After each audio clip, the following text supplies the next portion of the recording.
संत रामपालजी महाराजांचा असून मराठी भाषिक भक्त समाजास सहज समजावे म्हणून हिंदी भाषेतून मराठी भाषेत रूपांतरित करण्यात आलेला आहे.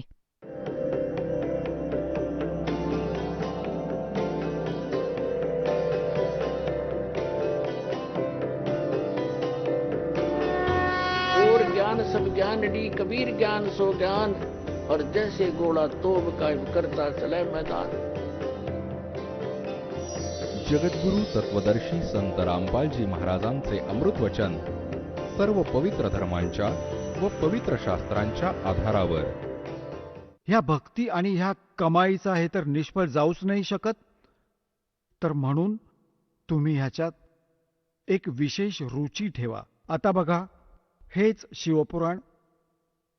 ह्याच्यात आहे एक विद्वेश्वर संहिता. थोडीशी आज झलक देईन तुम्हाला, जास्त वेळ नाही घेणार.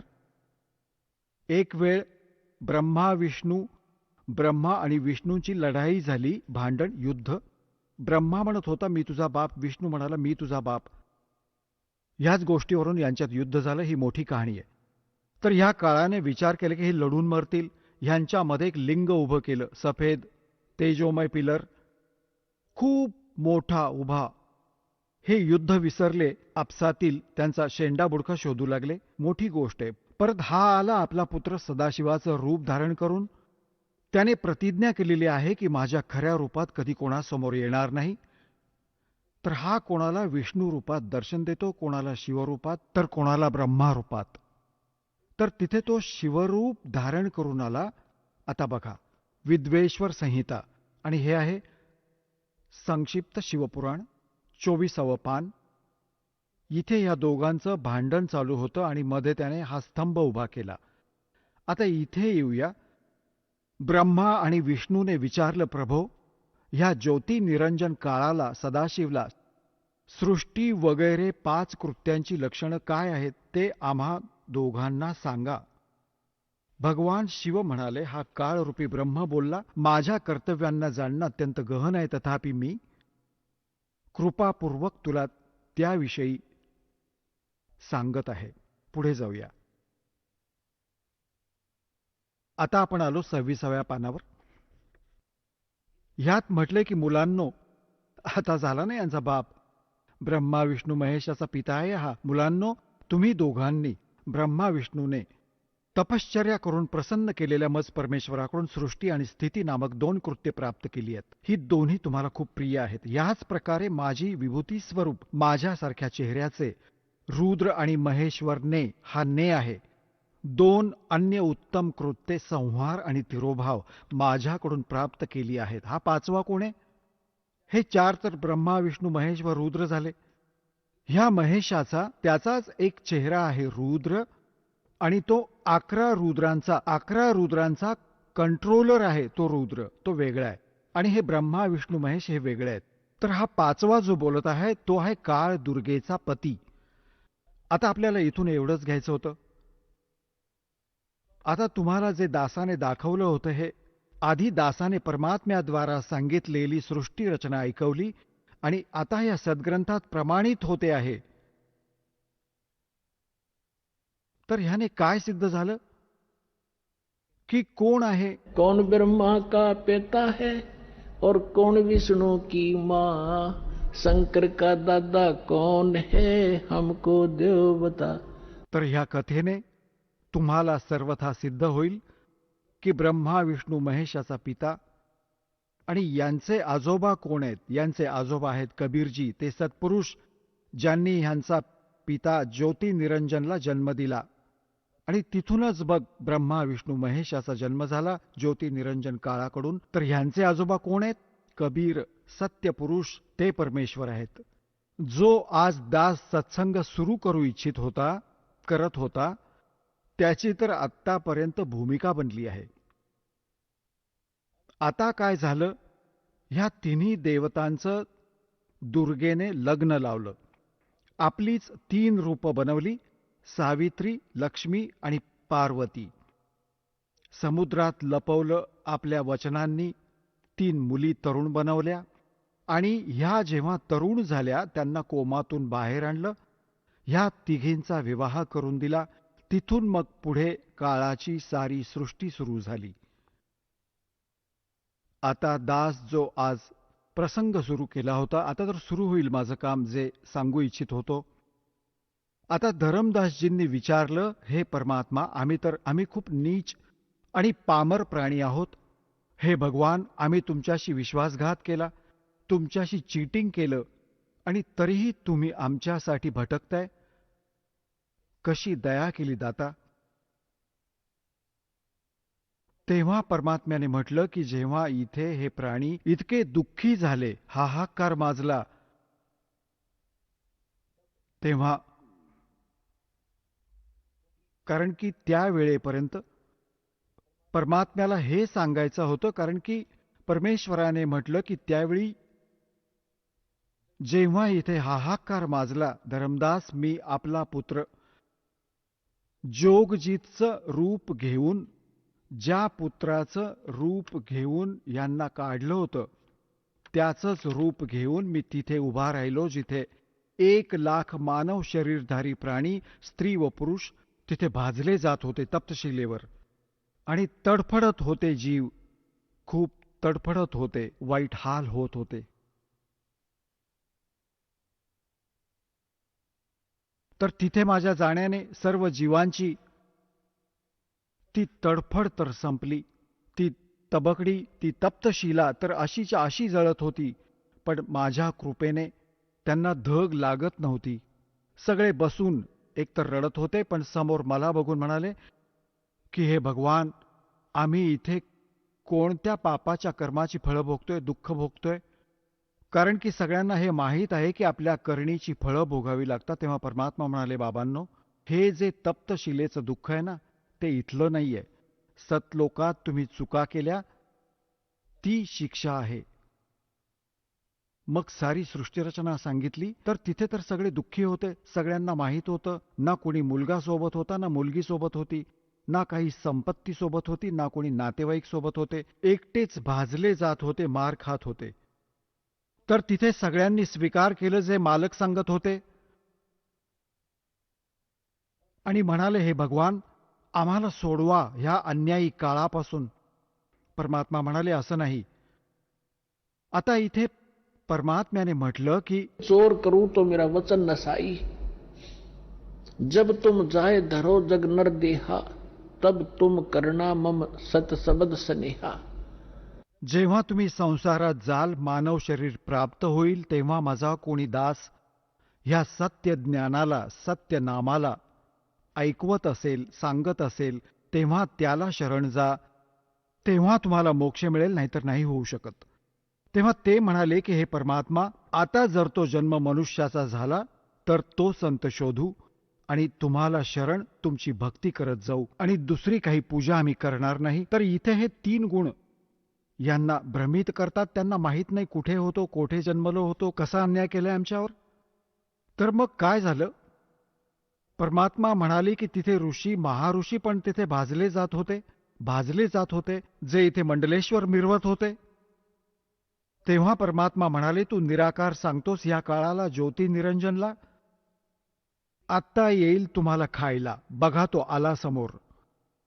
तो साकार आहे, नर आकार आहे, ओंगळवाणं कपाळ आहे त्याचं 2 बोटांचं, आणि उंच उंच डोकं, भयंकरसा चेहरा, तो येत आहे समोरून. परमात्मा म्हणाले, तुम्ही आता जा इथून. परमात्म्याने त्या सगळ्यांना तिथून उडवून लावले. ते आले आपल्या कर्माधाराने, जिथे कोणी पशु व्हायचे होते, पक्षी व्हायचे होते, धर्मराजाकडून हिशोब करून निघून गेले. आता जेव्हा काळाने बघितलं, समोर भगवान उभे आहेत, जोगजीत उभा आहे, ज्याने मला काढलं होतं तिथून. एवढं तर त्याला कळलं की कुणी परमात्म्याचा संदेश घेऊन आलाय हा. थोडीशी त्याला भीती पण होती की इथून पण घालवणार नाही ना हा आपल्याला, मी यांना दुःखी करतोय. पण तरी त्याने हिम्मत करून विचारलं की जोगजी, तू इथे का आलास? परमात्म्याचं काही वचन आहे का? असेल तर मला सांग, आदेश दे, आणि आज मी तुला ठीक करेन. तू तिथून मला मारून घालवलं होतंस, आणि आज तू माझ्या लोकात कसा आलास? तेव्हा परमेश्वराच्या रूपात, जोगजीत रूपात उभा परमात्मा म्हणाला की परमात्म्याचा आदेश घेऊन मी आलोय, आणि तू सगळ्या प्राण्यांची काय दशा करून ठेवली आहेस, वाईट हाल करून ठेवलेत. कोणाला गाढव बनवलंय, कोणाला कुत्रा, कोणाचा पाय कापला, कोणाला कॅन्सर झाला, कोणाचा मुलगा मेला, कोणाची मुलगी विधवा. असा अत्याचार. तर हा काय म्हणतोय, मी तर सत्याचं राज्य करतो, जो जसं कर्म करतो तसं भोगतोय, मी काय करणार. आता ह्याने आपला एजंट सोडलाय, मन, आत्म्याच्या सोबतीने, जे सारे उलटे काम करवतो आणि आत्म्याच्या डोक्यावर फोडतो की हे ह्याने केले. मग परमात्मा म्हणाले की ज्योती निरंजन, आता मी कशासाठी आलोय ते अजून सांगतो. म्हणाला, हो सांगा. मी खाली जाईन आणि तुझं पितळ उघडं पाडेन आणि सांगेन, हा भगवान नाहीये, हा काळ आहे, हा तर तुमचा शत्रू आहे. तुम्हाला त्याच्या आहारासाठी थांबवून ठेवले. तुमच्याद्वारे हा मुलं उत्पन्न करवतो आणि स्वतः खातो. जसं खाटीक बकरे पाळतो, नर आणि मादी बकरे सोडून देतो, ते उत्पत्ती करतात आपल्या प्रेमाने आणि विषय वासनावश होऊन आणि खातो तर कसाई. तर असं आहे, हे जाऊन सांगेन. आता पुण्यात्म्यांनो, हे बोलणं ऐकून खूप क्रोधित झाला काळ. आणि परमात्मा म्हणाले, धर्मदास, माझ्यावर असं असं तुटून पडला जसं मारून टाकणार मला. आणि पुण्यात्म्यांनो, इथे परमात्मा आपल्याला सतर्क करतात, आपल्याला आठवण करून देतात कधीही कोणती आपत्ती आली. तुम्हाला जो मंत्र प्राप्त आहे, प्रथम असेल तर प्रथम, द्वितीय असेल तर द्वितीय आणि तिसराही असेल तर सार नामाचं सुमरण करा. अशा कोणत्याही प्रकारच्या संकटात जरूर सुमरण करत जा. तर म्हणाले की मी सतनामाचं सुमरण सुरू केलं, श्वास आणि उच्छ्वासाने. तर त्याच वेळी हा काळ मला मारण्यासाठी झडप घालत होता. असा पडला की जसं पक्षाचा पंख गळून पडावा आणि पडल्या पडल्या तळमळत होता. असा घाबरला की तेथून पळून पाताळात पडला. तर ह्याला पाताळातून काढून आणलं मी आणि म्हटलं, चल वर. मग हा घाबरला खूप, माझे पाय पकडले आणि म्हणाला, काही हरकत नाही, तुम्ही निसंशय खाली जा, पण एक विनंती आहे माझी, 3 युगात जीव कमी घेऊन जावे आणि 4थ्या युगात हवे तेवढे घेऊन जा. तर परमात्म्याने म्हटलं की ठीक आहे. आणि दुसरं हे म्हटलं की माझ्या ज्ञानाला जो मानेल तो माझा आणि तुमच्या ज्ञानाला जो मानेल तो तुमचा. बळजबरीने घेऊन जाऊ नका. तेव्हा परमात्मा म्हणाले, ठीक आहे, तथास्तु. जेव्हा सारे वचन वदवून घेतले, मग बदलला सरड्यासारखा. म्हणू लागला, निसंशय निघून जा जोगजी 4थ्या युगात. ह्या जीवांना इतकं कंडम करीन की हे भक्तियोग्य राहणार नाहीत. त्यांना सर्व उलट्या साधनेवर लावून देईन. देवी देवता, दगड, डोंगराच्या पूजेमध्ये ह्यांना व्यस्त करून टाकीन आणि जेव्हा तू जाशील तेव्हा तुझं कोणी ऐकणार नाही. परमात्मा म्हणाले, तू तुझं काम कर, मी माझं करेन. तेव्हा काय सांगितलं होतं परमेश्वराने, कि चौथा युग जब कलयुग आई, तब हम अपना अंश पठाई. काल बंद छूटे नर लोई, सकल सृष्टि परवानिक होई. घर घर देखो बोध विचारा, सतनाम सब ठोर उचारा. 5505 तब ये वचन मेरा होगा साचा. कलयुग बीत जावे जब एता, सभी प्राणी परम पुरुष पद चेता. तर परमात्म्याने सांगितलं होतं की 4थं युग जेव्हा कलियुग येईल तेव्हा मी माझा एक दास पाठवेन. आता तिथे काळासमोर परमात्म्याने म्हटलं की मी माझा दास पाठवेन. आणि कबीरवाणी चॅप्टरमध्ये परमात्म्याने धर्मदासजींना, जेव्हा धर्मदासजी खूप चिंतित झाले होते की हे परमात्मा, तुम्ही सतनाम आणि सारनाम गुप्त ठेवलं आणि त्याच्याशिवाय मोक्ष नाही होऊ शकत. आपण मज पामरावर दया केलीत दासावर आणि 42 वंशांच्या पिढीला अभय दिलत. वंश चालेल. तर हे परमात्मा, सारनाम आणि सतनामाशिवाय पार नाही होऊ शकत. तर माझी मुलं कशी पार होतील, असं काळीच पकडून बसला. परमात्म्याने विचार केला की हा खूप दुःखी झालाय. तेव्हा परमेश्वराने म्हटलं की ऐक, काळाने काय म्हटलं होतं? द्वादश पंथ करूं मैं साजा, नाम तुम्हारा ले करूं आवाजा. द्वादश पंथ नाम जो लेगी, हमरे मुख में आन समोही. जाओ जोग जीत संसारा, जीवन माने कहा तुम्हारा. जीव तुम्हारा कहा न माने, हमारी ओढ हो बाद बखाने. आता एवढा वेळ नाहीये, मी ते सगळे पुरावे आज नाही दाखवू शकत तुम्हाला की 12 पंथ कोणकोणते आहेत. तर 12 पंथ, 12वा पंथ गरीबदास पंथ सांगितलाय, लिहिला आहे कबीर सागरमध्ये. तर परमात्म्याने म्हटलं की तू चिंता करू नकोस धर्मदास. जेव्हा 5500 वर्ष कलियुग संपेल तेव्हा ही मधली पिढी येईल आणि मधल्या पिढीपर्यंत हे ज्ञान, तत्वज्ञान, सतनाम आणि सारनाम अगदी गुप्त ठेवायचे, नाहीतर काळाच्या दूतांच्या हाती लागेल. माझं सार मिशन खराब होईल. तर परमेश्वरानं बघितलं की हा अत्यंत चिंतित झालाय. तेव्हा परमेश्वर म्हणाले, धर्मदास आता खरं सांगू तुला? तेव्हा धर्मदास म्हणाले की भगवान, आज किती चांगली वेळ आहे, आज कलियुग स्टार्ट आहे सन 1398 मध्ये आणि 1512 पर्यंत. आणि आजही लोक मानत नाहीत आणि तुम्ही म्हणता की पुढे तर भयंकर कलियुग निर्माण करेल, काळ असा अन्याय करेल, हाहाकार माजेल, माणूस कृतज्ञ होईल. मग त्यावेळी कसे पार होणार? आज तर तुम्हीही उपस्थित आहात, तरीही ऐकत नाहीयेत हे लोक. त्यावर परमात्मा म्हणाले, जेव्हा 5500 वर्ष कलियुग संपेल आणि 12वा वंश चालू झालेला असेल ह्या काळाचा, म्हणजे गरीबदास पंथापर्यंत, तर त्यावेळी त्या 12व्या पंथात मी येईन स्वतः आणि मग सर्व पंथांना नष्ट करून एक पंथ बनवेन आणि सारी सृष्टी माझंच नाम घेईल. तुझे 42 वंश काय साऱ्या सृष्टीला पार करून नेईन धर्मदास, ह्या 42ची चिंता सोड तू.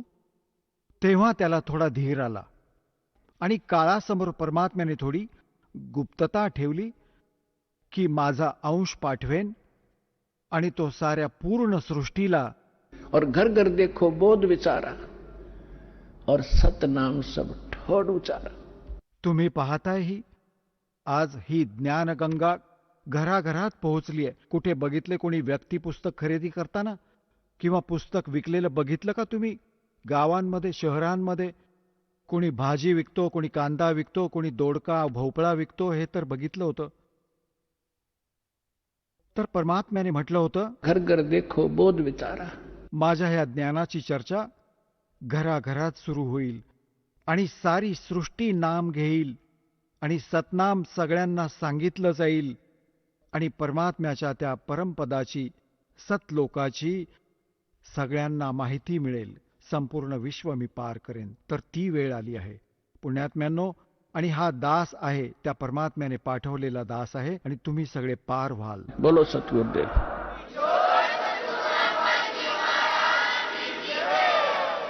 चला आता आपण त्या श्रद्धाळूंचे अनुभव जाणून घेऊयात, ज्यांनी जगद्गुरू तत्वदर्शी संत रामपालजी महाराजांकडून दीक्षा प्राप्त केलेली आहे, तसेच त्यांच्याद्वारा सांगितलेल्या भक्ती मार्गावर चालत आहेत. नमस्कार. नमस्कार सर. आपलं नाव? माझं नाव चिदानंद रोडे. आपण कुठून आलात? मी मुक्काम पोस्ट मोगदेवी, तहसील मोवाडी, जिल्हा भंडाऱ्यावरून आलेला आहे. आपला व्यवसाय काय आहे? माझा व्यवसाय कॉन्ट्रॅक्टरशिप आहे. मी 15 ते 20 वर्षापासून हा व्यवसाय करत आहे. संत रामपालजी महाराजांच्या शरणात आपण कधी आलात? संत रामपालजी महाराजांच्या शरणात मी 22 जून 2013ला आलो आहे. संत रामपालजी महाराजांची गुरुदीक्षा घेण्या अगोदर आपण व आपला परिवार कोणती भक्ती साधना करत होतात? संत रामपालजी महाराजांच्या शरणात येण्याआधी आम्ही जी काही परंपरागत जी पूजा असते, महाराष्ट्रामध्ये जी पण काही पूजा असते ती पूजा आम्ही करत होतो. आणि खास करून आम्ही देवीचे उपासक होतो.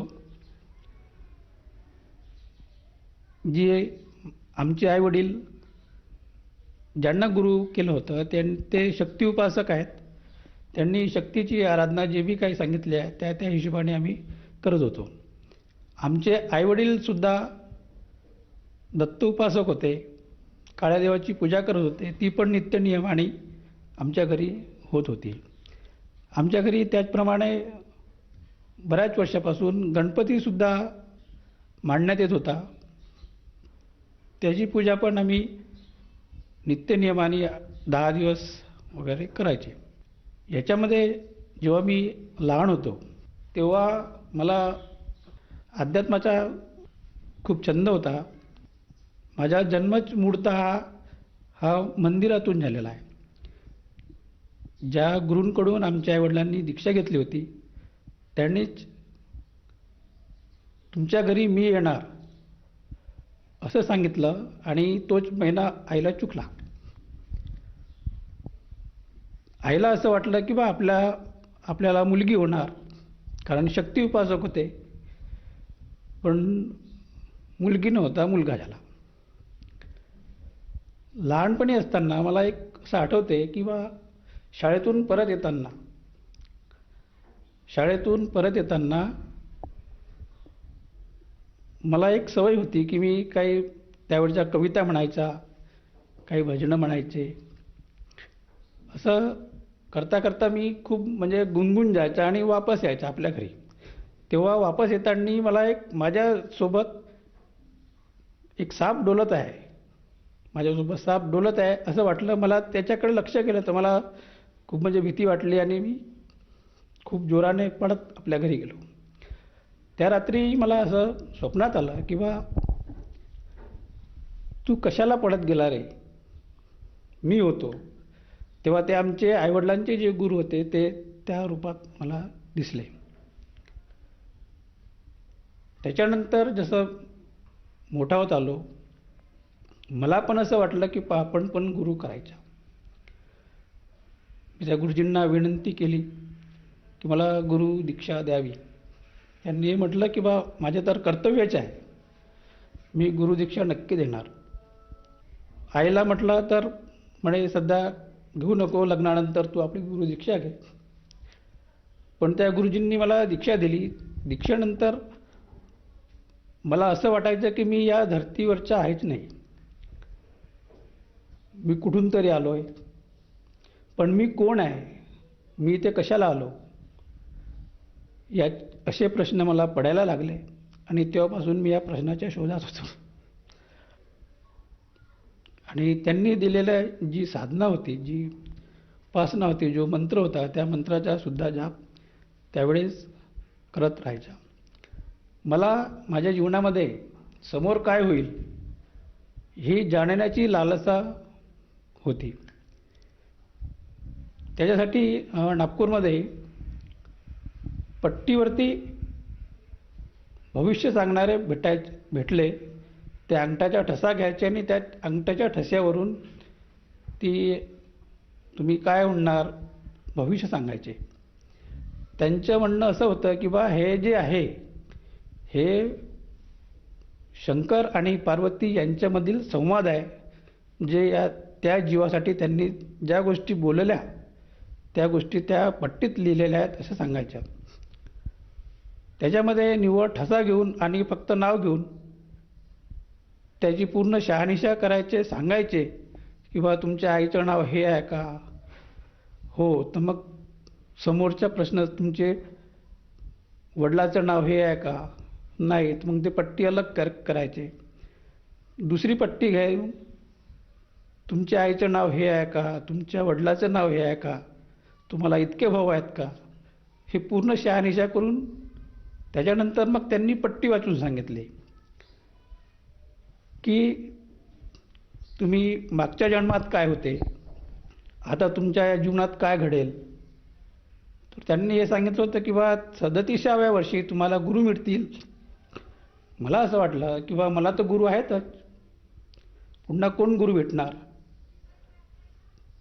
त्याच्यानंतर त्यांनी हेही सांगितलं की बा तुम्हाला 40व्या वर्षानंतर गुदद्वाराचा त्रास होईल. म्हटलं ते होऊ शकते वयानुसार. असे काही काही ज्या भविष्यवाणी त्यांनी मला सांगितली. त्याच्यानंतर मी माझी साधना करत राहिलो आणि अशी अनुभूती आली की बा आपण कुणीतरी आहे. कोण आहे, पण तो कोण आहे असे प्रश्न पडले आणि या प्रश्नातच मी जास्तीत जास्त बिझी राहिलो, व्यस्त राहिलो. सर, जसं तुम्ही सांगत आहात की तुम्ही तुमचे जे आईवडील आहेत त्यांनी जो गुरु केला होता त्याच गुरुला आपण धारण केले. तर मला असं विचारायचं आहे की त्या गुरूंनी आपल्याला काय दीक्षा दिली किंवा काय शिकवण दिली? त्यांनी आम्हाला सोहम मंत्र दिला, पण सोहम मंत्र त्यांनी सहज नाही दिला. ज्या दिवशी म्हणजे दरवर्षी म्हणजे प्रत्येक वर्षाला ते एकदाच दीक्षा देतात, गुरुपौर्णिमेला. जेव्हा मी गुरुदीक्षेच्या विषयी आईशी बोललो तेव्हा आईने मला सांगितलं की बा मांडीवर बसवतात गुरु आणि कानात मंत्र देतात. पण असा मंत्र मला भेटला नाही. ओम नमः शिवायचा जाप मला सार्वजनिकरित्या मिळाला. मला असं वाटलं की बा ज्या मंत्रासाठी मी गुरु धारण केलेला आहे तो मंत्र भेटला नाही. तेव्हा तो मंत्र मिळाला नाही म्हणून मी खूप व्यथित झालो. मला खूप रडू आला की आपण असं काय करायला पाहिजे की तो मंत्र आपल्याला भेटेल. असं करताना मला जवळपास तिसऱ्या दिवशी गुरुजींनी इशारा केला. त्यावेळेस ते मौन व्रतात होते. ते 6 महिने, 12 महिने, 1.5 वर्ष असे ते मौन व्रत धारण करायचे. त्या मौन व्रतात ते होते आणि त्यांनी मला इशारा केला की तू वर फर्स्ट फ्लोअरला होते त्यावेळेस ते राहत होते. मला त्यांनी बोलवलं आणि मौन व्रत तोडून सोहम नामची दीक्षा दिली. त्यांनी असं म्हटलं की बा तू माझा विशेष शिष्य आहेस, त्यामुळे तुला हे विशेष प्रकारे नाम दीक्षा दिलेली आहे आणि तू या मंत्राचा जीवनभर जाप कर आणि शब्द हाच गुरु. तुला जी अनुभूती होईल ह्याच्यानंतर तोच तुझा गुरु राहणार आणि या मंत्राचा जाप तू अंतिम श्वासापर्यंत कर. त्यांनी हे सुद्धा सांगितलं की बा हा जो मंत्र आहे, हा जो मंत्र, या मंत्राशिवाय माझी अशी जिज्ञासा होती की बा या मंत्राच्या व्यतिरिक्त आणखी दुसरा कोणता मंत्र आहे का बा ज्याच्यापेक्षा श्रेष्ठ आहे. त्यांनी म्हटलं की बा या मंत्रापेक्षा दुसरा कोणता मंत्र श्रेष्ठ नाही, तुला श्रेष्ठातील श्रेष्ठ मंत्र तुला प्रदान केला. याच्यानंतर तू हे अंतिम श्वासापर्यंत या मंत्राचा जाप कर. त्याच्यानंतर आमची सोहम नामाची साधना सुरू झाली आणि असा मंत्र त्यांनी आम्हाला ही दीक्षा दिली. सर, जसं तुम्ही सांगत आहात की जेव्हा तुम्ही जे आपले पूर्वीचे गुरु होते त्यांच्याकडनं नामदीक्षा घेतली, त्या नामदीक्षेसाठी आपण हट्ट धरला आणि एखाद्या लहान मुलासारखे आपण रडायला लागले, तेव्हा तुम्ही तुमच्या गुरुजींनी तुमच्यावर कृपा केली आणि तुम्हाला सोहम नामक हा एक मंत्र दिला. या मंत्राने, या मंत्रजापाने आपल्याला काही अनुभूती मिळाली का? या मंत्रजापाने सकाळी जेव्हा उठायच्या तेव्हा असं वाटायचं की मी इथे कुठे आलो आहे आणि इथे मी काय करून आलो आहे, मी कुठेतरी कुठला तरी आहे, मी इथे कशाला आलो, हे माझं नाही, हे विश्व माझं नाही. अशा प्रकारच्या अनुभूत्या दासला आल्या. याच गुरुकृपेमुळे जे पट्टी जे मी सांगितलं आहे की पट्टीवरून जे भविष्य सांगायचे, त्या पट्टीच्या भविष्यावरून त्यांनी हे मला सांगितलं की तुम्ही आधी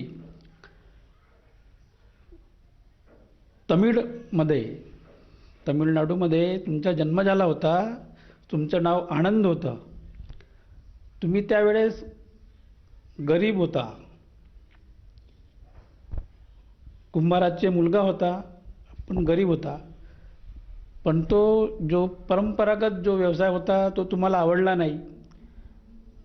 त्यामुळे तुम्ही काही वेगळं करण्याच्या दृष्टीने त्यावेळचे जे श्रीमंत जे लोक होते त्यांच्या संपर्कात राहून काही वेगळा व्यवसाय करून त्यांच्यासोबत तुम्ही खूप श्रीमंत झाले. पैसा आला पण सोबत विलासिता पण आली. त्यावेळेस त्यांनी मला असं सांगितलं की बा समजा रस्त्याने कोणी एखादी मुलगी जात असेल, ते तुमच्या मनात भरली तर ती सायंकाळी तुमच्या बिस्तरावर राहील. एवढे म्हणजे तुम्ही होता बा. ते जेव्हा सांगत होते की बा तुम्ही असे होता, मला खूप रडू आलं. त्यांनी सांगता सांगता थांबले आणि मला हे सांगितलं की बा प्रत्येक मनुष्य हा पुण्य आणि पाप याची वजाबाकी आणि बेरीज करून मनुष्यजन्म प्राप्त होते. काही चांगलं असेल म्हणून तुम्ही आज मनुष्यजन्मात आहात. समोरचं आहे का म्हणजे तुम्हाला पूर्ण कळेल. ते मला पुढे सांगू लागले की बा असं जीवन जगताना तुमची 40व्या वर्षी खूप तब्येत खराब झाली. खूप तब्येत खराब झाली. पत्नी तुमच्याकडे डुंकूसुद्धा पाहत नव्हती. मुलं पण सुद्धा तुमच्याकडे येत नव्हते. त्या दरम्यान मी असा काही त्यांनी सांगितल्याप्रमाणे असं काही करत होतो की बा कोणाची समजा लीजवर जमीन घेतली तर ती लीजची जमीन कधी वापस करायची नाही. असंच करताना एका लीजच्या जमिनीवर मंदिर होतं. त्या मंदिराचा कब्जा मी स्वतःकडे करून घेतला. त्यातले जे बी कोणी पंडे होते ते त्यांना सगळ्यांना हाकलून दिला आणि तो कब्जा मी स्वतः घेतला. तब्येत खराब झाली. कोणी पत्नी म्हणा, मुलं म्हणा आपल्या जवळ येत नव्हते. अशा वेळेस एक गुरु आले. त्या गुरुनी तुम्हाला समजावलं. त्या गुरुनी दीक्षा दिली आणि त्याच्यानंतर मग तुमचं जीवनच चेंज झालं. तुमचं जीवनच चेंज झालं. त्याच्यानंतर तुम्ही भंडारे करू लागले. ज्या मुलींचे जीवन उद्ध्वस्त केले त्यांचे लग्नसुद्धा तुम्ही लावून दिले आणि त्याच्यानंतर तुमचे हे जीवन अध्यात्ममय झालं. त्याचं कारण किंवा त्याचा परिणाम हा झाला की तुम्हाला या जन्मामध्ये आध्यात्मिक आईवडील मिळाले आणि आध्यात्मिक वातावरण मिळालं. हे जेव्हा मला माहिती झालं की मी कोण होतो आणि माझ्यामध्ये कसं परिवर्तन झालं, मला खूप आश्चर्य वाटलं आणि दुःखही झालं की बा मी असा होतो. मी वाल्याच्या वाल्मिकी झालो अध्यात्मामुळे. पुन्हा अशा अनुभूत्या डायरेक्ट आणि इनडायरेक्ट बऱ्याचशा आल्या की जे आमचे जे गुरु आहेत हे पूर्ण गुरु आहेत आणि ते आमच्यासाठी जगातील टॉपिस्ट हिरो होते असं आम्हाला वाटायचं. कहा कि ऊपर के लोगों पे सर जसं की तुम्ही सांगत आहात की अवतार गण तुम्ही आते. ज्या गुरूंकडनं ओके, ये नामदीक्षा लक्षात घेतली होती किंवा त्या गुरूंच्या तुम्ही सेवेत होते आणि त्या सेवेपायी आपल्याला बऱ्याचशा अशा अनुभूती मिळत गेल्या आणि पूर्वी आपण काय होतात आणि आपले जीवन कसं होतं, आपण काय कष्ट केले किंवा काय कर्म केले, हे सगळं आपल्याला एका चलचित्रपटासारखे आपल्या समोर दिसल्या गेलं. तर मला असं विचारायचं आहे की तुम्ही जी साधना करत होतात, ज्या गुरूंच्या तुम्ही शरणात होतात आणि त्यांच्याकडनं तुम्ही जी नामदीक्षा घेतली होती, तुमची दिनचर्या, तुमचं सगळं काही व्यवस्थित होतं, असं असताना तुम्हाला संत रामपालजी महाराजांची शरण घ्यावी असं का वाटलं आणि तुम्ही त्यांच्या शरणात कसे गेलात? दासला असं नेहमी वाटायचं दीक्षेनंतर किंवा मी कोण आहे. मी कोण आहे याचे उत्तर मला त्यावेळेस तरी मिळालं नाही. एकदा काय झालं की टी व्हीवर आम्ही सिरियल पाहत होतो. सिरियल पाहता पाहता चॅनल चेंज करता करता दिसले व्यक्ती आणि ते निव्वळ पुस्तक वाचून सांगायचे. तेव्हा दासला असं वाटलं की बा आजकालचे महाराज पोट भरण्यासाठी काय काय युक्त्या नाही करत आणि चॅनल चेंज करून सोडून दिला. काही दिवसानंतर पुन्हा जे आम्ही सिरियल पाहत होतो, विशेषतः सिरियल पाहत होतो, ते सिरियल त्या दिवशी आली नाही आणि सिरियल आली नाही म्हणून पुन्हा चॅनल चेंज केले. तर त्या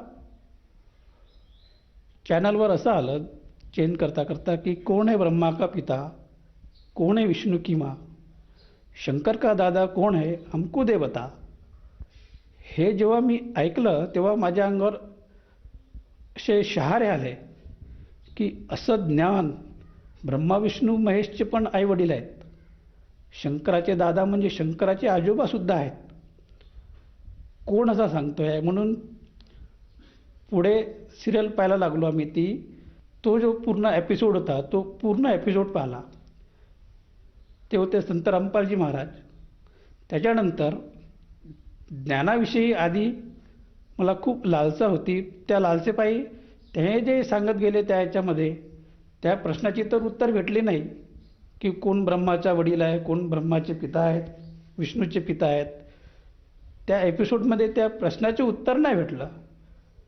त्याच्यासाठी मी पुन्हा दुसऱ्या दिवशी पाहायला लागलो आणि असं करता करता मी कंटिन्युशनमध्ये जवळपास 1.5 वर्ष हे पाहत पाहत सत्संग पाहत पाहत मी त्या ज्ञानाशी जुळत गेलो.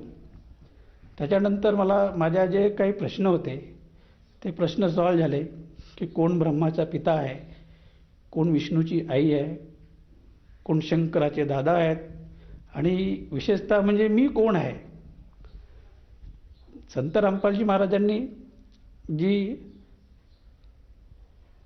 सृष्टीरचना सांगितली ती सृष्टीरचना ऐकल्यानंतर मला असं वाटलं की मी कोण आहे. ॲक्च्युअल त्या प्रश्नाचे उत्तर मला तिथे मिळालं आणि जवळपास 1.5 वर्षसुद्धा मी हे ज्ञान ऐकत गेलो. पण जी वाटायचं मला किंवा जे माझे पूर्वचे जे गुरु आहेत हे सर्वश्रेष्ठ आहेत आणि टॉप जगातले हिरो आहेत. या ज्ञानाविषयी हे ज्ञान ऐकताना मी आपल्या पूर्वीच्या गुरूंसोबत चर्चा करायचा की हे त्या महाराजांनी असं सांगितलं, त्या महाराजांनी तसं सांगितलं, वेदात हे या सांगतात, गीतेत हे या सांगतात. तर ते त्याविषयी चर्चा करायचे पण त्या चर्चेतून समाधान होत नव्हतं.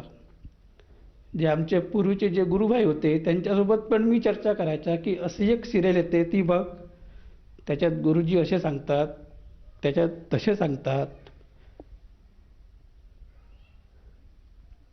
तर त्याच्यामधून चर्चा व्हायची पण समाधान होत नव्हतं. पण जेव्हा सायंकाळी बसून पुन्हा संत रामपालजी महाराजांचे सत्संग ऐकत जे दिवसाने जे प्रश्न पडायचे तेच उत्तर सायंकाळी द्यायचे की तुम्ही ज्या प्रश्नांच्या शोधात तुम्ही समाधान करू इच्छिता ते ज्ञान त्यांच्याकडे आहेच नाही, तुमचं समाधान होईल कसे. आणि होतंही बरोबर. अशी चर्चा करताना गुरुभाऊसोबत अशी पण चर्चा व्हायची किंवा गुरुजी म्हणतात किंवा माझ्यासारखा गुरु कोणी नाही विश्वामध्ये या 21 ब्रह्मांडमध्ये. ते मला विचारायचे मग आजपर्यंत जे गुरु झाले, संत झाले, महंत झाले, ऋषी झाले, मग ते काय असेच झाले. त्यांचेही म्हणणं बरोबर वाटतं किंवा वाटायचं त्यावेळेस मला किंवा बरोबर आहे. मग जे आधी झाले मग ते काय असेच का.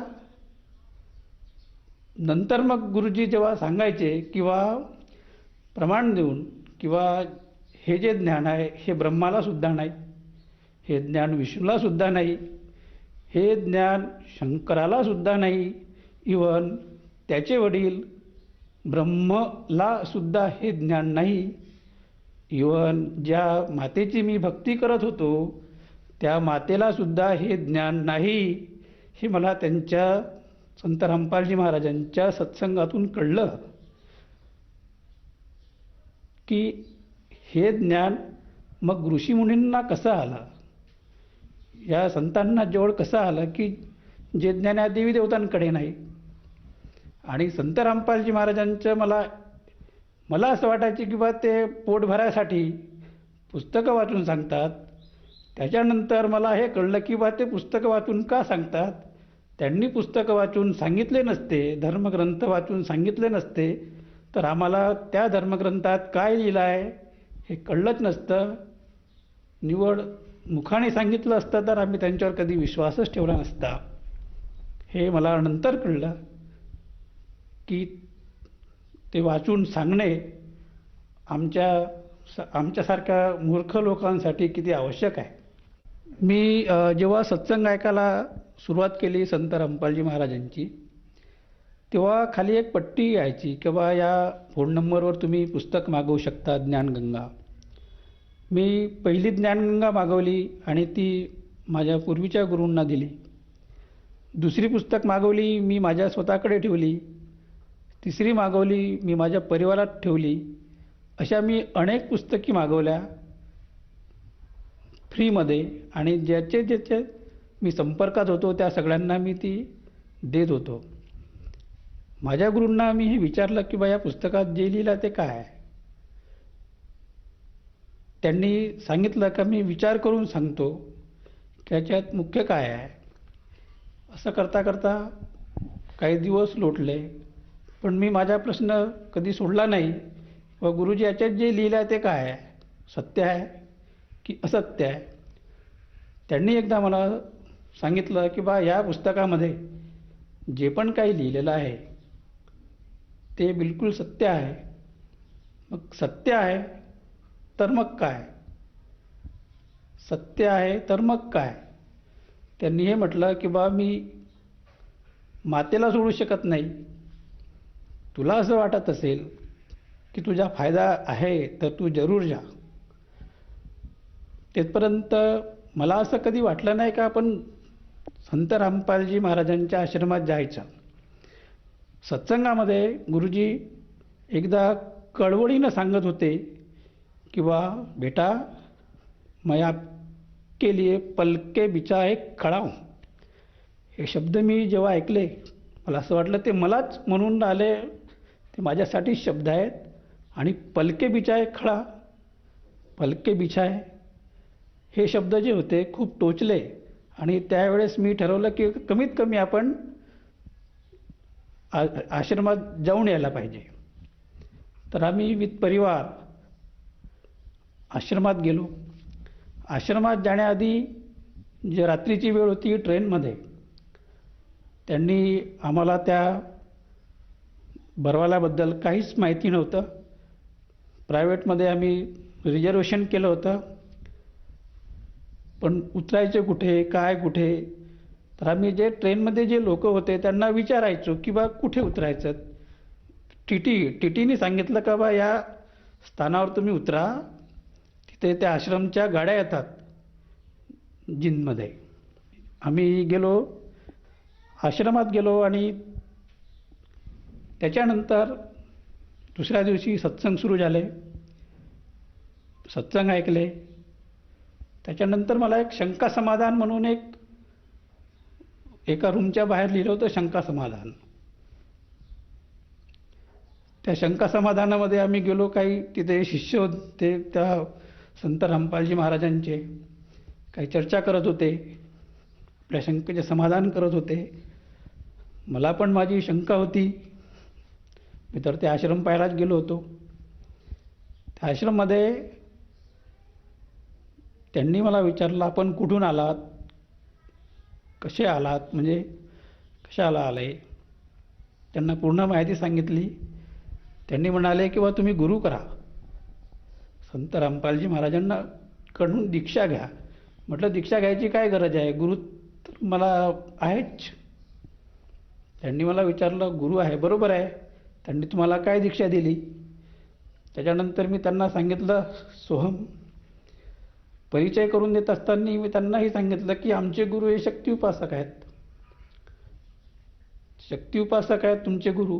त्यांनी मला म्हटलं शक्ती उपासक आहेत, मग शक्तीचा मंत्र काय. तेव्हा मला असं वाटलं खरंच शक्ती उपासक आहेत, मग शक्तीचा मंत्र काय. मला गरगरा घाम सुटला. कारण की मी तिथे जे गेलो होतो एक अहम म्हणून नाही, पण मी पण काहीतरी आहे, मी पण काहीतरी आहे, माझे गुरु पण काहीतरी आहेत असं वाटायचं. पण जेव्हा शक्तीचा मंत्र विचारला तेव्हा असं वाटलं की आपल्याकडे जे मेन आहे तेच नाही आहे. त्याच्यानंतर मी असं ठरवलं की आपल्याला हा मंत्र माहिती झाला पाहिजे, मग दीक्षा घ्यायला पाहिजे. मी दीक्षा जिथे फॉर्म भरतात तिथे गेलो. दीक्षेचा फॉर्म भरला आणि दीक्षा घेतली संत रामपालजी महाराजांकडून. दीक्षेनंतर त्यांनी जे मंत्र सांगितले ते मंत्र ऐकून मला तर खूप असं वाटलं की मी कुठे भटकत होतो. हे ज्ञान असं आहे.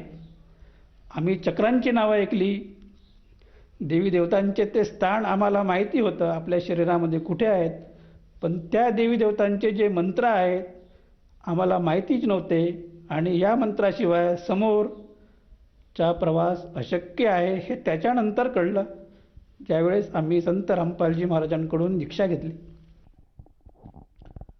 सर, जसं तुम्ही सांगत आहात की तुम्ही संत रामपालजी महाराजांची नामदीक्षा घेतली आणि ज्यावेळी तुम्ही नामदीक्षेसाठी गेला होतात, म्हणजे एक नामदीक्षा घेण्यासाठी आपण नव्हते गेलात, फक्त एक चाचपडायला गेले होते किंवा शोधायला गेले होते की खरंच इथं सद्भक्ती आहे का, आणि त्या अनुषंगाने आपण तिथं गेलात आणि ते ज्ञान ऐकून त्यामध्ये आपल्याला विश्वास पटला आणि आपण ते ज्ञान ग्रहण केलं.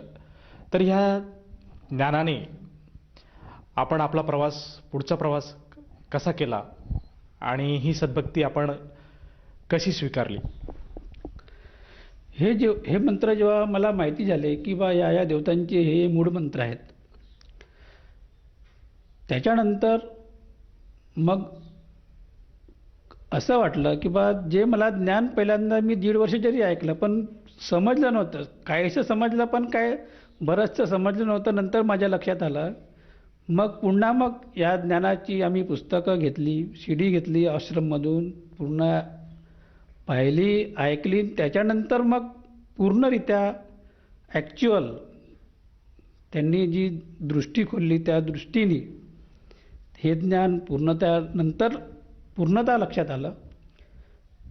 त्याच्या आधी पूर्ण जरी आकर्षक होतो पण आपण ही दीक्षा घ्यायला पाहिजे असं आधी नव्हतं वाटलं, पण त्याच्यानंतर दीक्षा घेतल्यानंतर ॲक्च्युअल ज्ञान समजलं की आपले धर्मग्रंथ काय म्हणून राहिले, परमात्मा ॲक्च्युअल कोण आहे, हे जे संत रामपालजी महाराजांनी आपल्या धर्मग्रंथातून प्रत्येक वेद, गीता, बायबल, कुराण शरीफ, गुरुग्रंथ साहेब या संपूर्ण पवित्र धर्मग्रंथांमधून स्पष्ट केलं की परमात्मा कोण आहेत आणि आपल्याला त्याची गरज काय.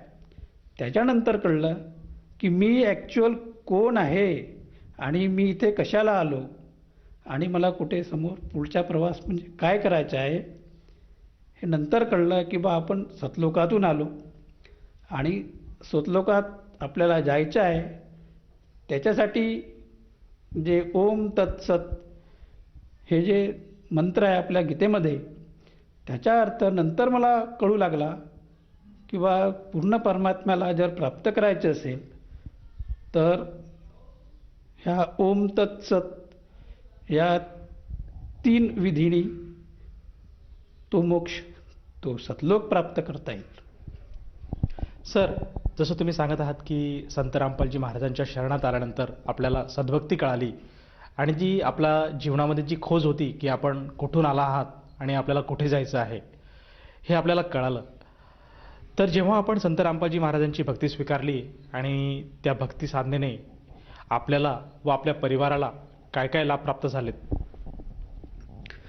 मुख्य लाभ मला मी कोण आहे याच्या प्रश्नाचे उत्तर मिळालं आहे, जे की मला खूप बोचत होतं की मी कोण आहे आणि मला काय करायचं आहे. आध्यात्मिक लाभ हाच आहे की मला मोक्ष मार्ग मिळाला, जो की मनुष्य जन्माचा जो मूळ उद्देश आहे तो मला समजला आणि तो मार्ग मला या संत रामपालजी महाराजांकडून मिळाला. फायदे पुष्कळसे असतात, पण 1-2 फायदे मी तुम्हाला सांगेन. जसं दासकडे परमात्म्याच्या दयेने, गुरुकृपेने काही सेवा लावली आले आणि आम्ही ती सेवा नेहमी करत असतो. या सेवेच्या निमित्ताने मी एकदा नागपूरला आलो. जाताना वेळ झाला होता, तेव्हा मला घरून फोन आला की बा घरचा सिलेंडर संपला. सिलेंडर आमच्याकडे एकच होता, आता पण एकच आहे. तेव्हा मी विचारात पडलो की आता काय व्हावं. तर आमच्यासोबत जे भगतजी होते ते म्हणाले की बा काही चिंता नका करा, माझ्याकडून घेऊन जाल. पण घेऊन जाताना मला 10, 10:30, 11 वाजतील. लहान मुलं आहेत, पाशी राहतील. त्याच्यानंतर मी म्हणजे आम्ही 2 व्हीलरवर होतो, त्या पुढच्या प्रवासाला लागलो. तेव्हा मला 5-10 मिनटानंतर फोन आला की बा पप्पा सिलेंडर सुरू झाला. हा सिलेंडर त्याच्यानंतर या सिलेंडरची अशी कथा आहे की त्या महिन्यामध्ये मी दूध गरम करायसाठी ठेवलं जवळपास 12 वाजता आणि काही काम आले त्यामुळे मी बाहेर निघून गेलो लॉक करून. जेव्हा मुलं शाळेतून आली 4 वाजता तेव्हा दूध उकळून खाली आलं, त्यामुळे सिलेंडर तर विझला होता पण सुरू होता. पूर्ण सिलेंडर सुरू होता 12 ते 4 पर्यंत. मुलांनी बाजूच्या एका मुलाला बोलवून तो सिलेंडर बंद केला. त्या दिवशी खूप हानी होणार होती. फक्त एकही हानी संत रामपालजी महाराजांच्या देहीने झाली नाही. फक्त सिलेंडर तो गेला, गॅस, बाकी अशी काही हानी झाली नाही. आणि त्याच महिन्यातली ही गोष्ट आहे की बा सिलेंडर संपला आणि सिलेंडर पुन्हा सुरू झाला. त्याच्यानंतर तोच सिलेंडर जवळपास 1 ते सव्वा महिना पुन्हा चालला. जो सिलेंडर संपला होता मी त्याला हात लावून पाहत होतो, असा हलत होता. म्हणला चालू आहे, कशाला दुसरा सिलेंडर आणायचा, म्हणून काही आणला नव्हता. जो सिलेंडर वाया गेला, जो सिलेंडर लवकर संपायला पाहिजे होता, तो त्या महिन्यामध्ये जो 2 महिने चालणारा सिलेंडर जवळपास 2.5 महिने चालला. असे हा एक अनुभव आहे. या व्यतिरिक्त आपल्याला आणखीन काही लाभ झाला का? मला जे मी मगाशी जे सांगितलं की पट्टीद्वारे मला जे भविष्य सांगण्यात आलं होतं की बा 40 वर्षानंतर तुम्हाला गुदद्वाराचा त्रास होईल. हा गुदद्वाराचा त्रास खरंच 40व्या वर्षानंतर सुरू झाला. प्रमाण कमी होतं, पण जेव्हा आमची सेवा लागली होती जबलपूरला, त्या जबलपूरच्या सेवेला मला जायचं होतं जवळपास 8 ते 10 दिवसापूर्वी. पण जायच्या पूर्वी 2-3 दिवस आधी मला एवढा त्रास झाला की एखादा जानवर कसा ओरडते त्रासामुळे, तसं मला व्हायला लागलं. माझ्यासोबत जे येणार होते, जे भगतजी आमचे, त्यांच्या मी कडे गेलो. त्यांना सांगितलं की माझं जमणार नाही, तुम्ही चालले जाल. तर त्यांनी हो म्हणाले, मी चालला जाईल. त्यांनी त्याच्यानंतर म्हटलं की बा चला एकदा आपण डॉक्टरला पण दाखवून देऊ.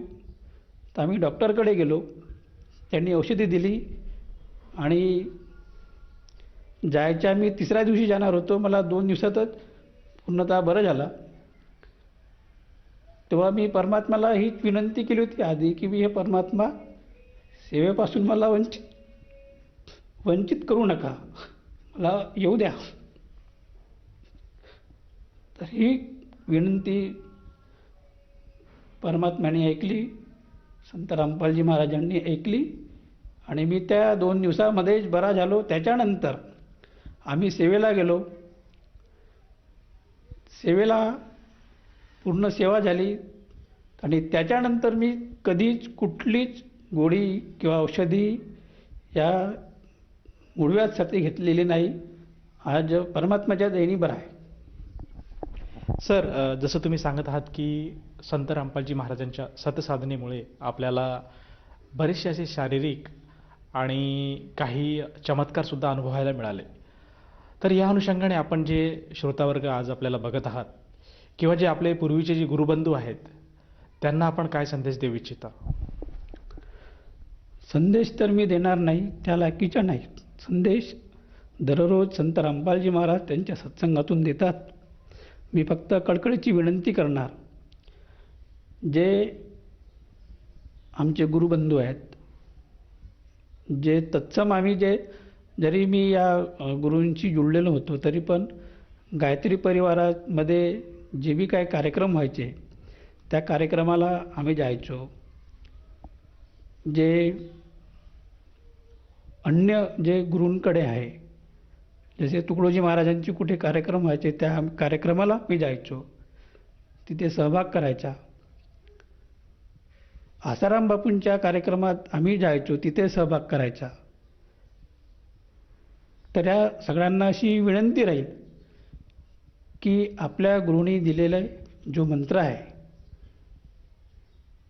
या मंत्राच्या विषयी आपल्या धर्मग्रंथात काय लिहिलेलं आहे, या मंत्रामुळे खरंच आपला मोक्ष होईल का, जो की मनुष्य जन्माचा मूळ उद्देश आहे.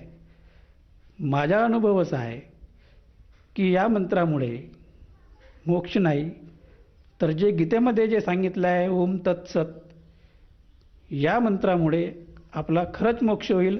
आणि हे जे आज संपूर्ण धर्तीवर देण्याचा अधिकार संत रामपालजी महाराजांनाच आहे, हे ज्ञान बाकीच्या संतांकडे कुठेही नाही.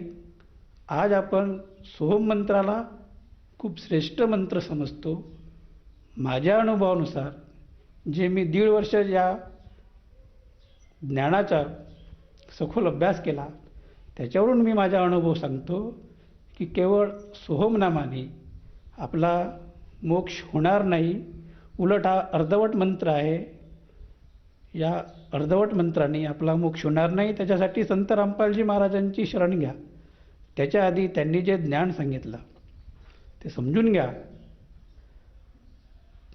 आणि आपला पूर्ण मोक्ष करून घ्या आणि मनुष्य जन्माचा जो मूळ उद्देश आहे त्याला प्राप्त करा. सर, जर कोणा साधकाला संत रामपालजी महाराजांची गुरुदीक्षा घ्यावयाची असेल तर तो साधक गुरुदीक्षा कशी घेऊ शकेल? आज संत रामपालजी महाराजांच्या आशीर्वादाने आणि दयेने बरेचशा चॅनल्सवर त्यांचे सत्संग सुरू असतात. त्या सत्संगामध्ये खाली एक पट्टी येते, त्या पट्टीवर आश्रमाचे नंबर्स असतात. त्या नंबर्सवरती फोन करा आणि आजूबाजूच्या जवळच्या जे नामदीक्षा केंद्र आहे त्या नामदीक्षा केंद्राचा नंबर घेऊन तिथे संपर्क साधा आणि हे ज्ञान समजण्यासाठी ते जे पट्टी येते त्या पट्टीवरती जे नंबर्स येतात त्या नंबर्सकडून संत रामपालजी महाराजांच्या काही पुस्तके आहे, ज्ञानगंगा आहे, जिणे की राह आहे, पुस्तक मागवा, सखोल अभ्यास करा आणि आपला मोक्ष करून घ्या. सर, ही जी संत रामपालजी महाराज आज समाजावर कृपा करत आहात आणि त्यांना नामदीक्षा देत आहेत, परंतु ह्या नामदीक्षेसाठी किती खर्च येतो आणि कुठल्या प्रकारची पावती फाडल्या जाते का? ही नामदीक्षा निशुल्क आहे, फुकट आहे. उलट ही नामदीक्षा घेतल्यानंतर जे आपल्या साधनेला जे काही साहित्य लागते हे साहित्यसुद्धा मोफत मिळते आणि यातला कुठलीच पावती नाही, कुठलाच खर्च नाही, टोटल फ्री सेवा आहे. धन्यवाद. सत साहेब.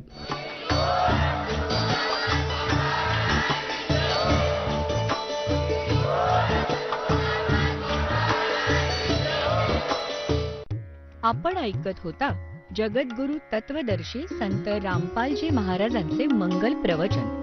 निशुल्क नामदीक्षा प्राप्त करण्यासाठी आणि अधिक माहितीसाठी संपर्क करा 7030303951 7030303952. आमची वेबसाईट आहे www.jagadgururampalji.org.